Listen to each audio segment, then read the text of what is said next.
Nanawagan ng iba't ibang artist group na agarang palayain ang film director na si Jade Castro at 3 niyang kasamahan matapos silang arestuhin ng walang warrant sa Mulanay, Quezon noong February 1. Inakusahan ng 4 na nanunog ng isang modern jeepney sa katabing bayan ng Katanawan noong January 31 at kalaunay sinampahan ng kasong arson. Pero mismong local government official sa Mulanay ang nagpahayag na imposibleng makarating ang grupo ni Castro sa pinangyarihan ng insidente dahil magkakasama raw sila sa mga oras na iyon. Para kay Bibet Orteza, kapwa-direktor at chairperson ng Concerned Artists of the Philippines, hindi katanggap-tanggap ang pag-aresto kina Castro.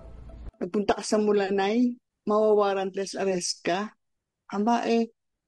Parang pwede ka na palang pumunta sa Cubao, mawawarantless arrest ka rin. Paliwanag ni Attorney Sol Taule ng Grupong Karapatan, malinaw sa batas na mayroon lamang 3 sitwasyon na maaaring manghuli ng walang warrant.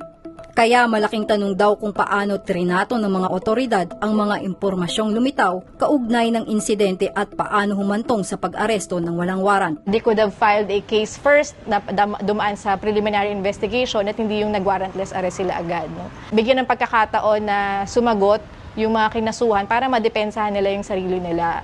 Para kay Attorney Taule, dapat din daw suriin ang paggampan ng mga kapulisan sa kanilang mandato. Ang problema kasi yung mga pulis, I'm so sorry to say, marami sa kanila wala naman ng kredibilidad. Nakikita naman natin yan sa how they do the investigations, sloppy investigations.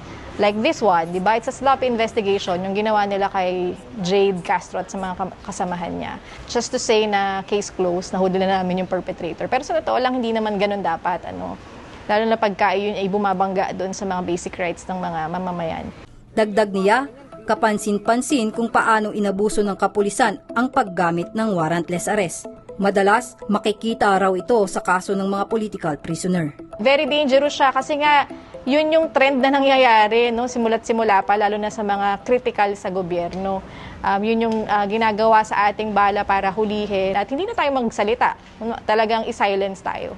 Kamakailan lang, nasa Pilipinas si United Nations Special Rapporteur Irene Khan para imbestigahan ng lagay ng malayang pagpapahayag sa bansa.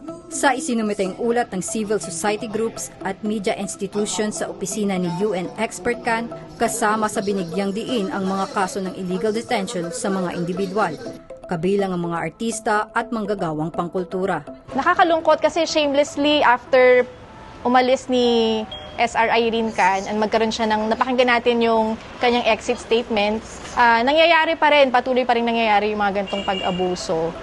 Giit naman ni Orteza, sa kabila ng ganitong atake sa mga artista tulad ni Castro, hindi sila titigil na ilahad ang katotohanan. We must be ready to protest and to make our sentiments clear immediately after an incident like this.